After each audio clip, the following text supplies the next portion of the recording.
Pour apercevoir des yakuza à Tokyo, il faut traîner dans les quartiers réputés comme les plus coquins de la ville, notamment un lieu qui s'appelle Kabukicho près de Shinjuku.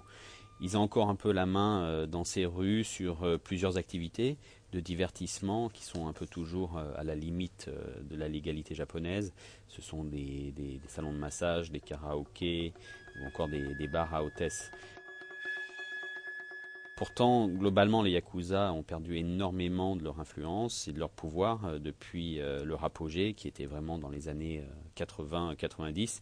À l'époque, ils étaient présents non seulement sur ces activités officiellement illégales, mais aussi dans plusieurs pans de l'économie légitime, notamment dans la sécurité ou dans l'immobilier.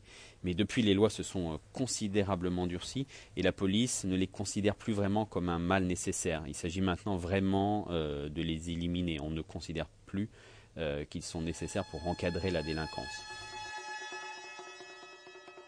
Ils ont donc essayé d'évoluer récemment pour s'immiscer dans des activités économiques toujours légitimes mais plus clandestines, notamment dans le monde de la finance ou dans celui de la bourse. Mais là aussi, c'est extrêmement difficile et les autorités sont vraiment dures dans chacun de ces secteurs.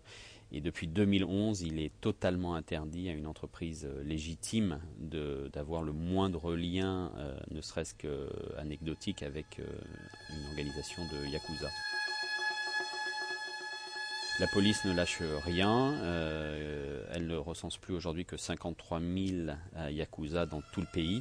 À leur apogée, à la fin des années 80, ils étaient encore 180 000.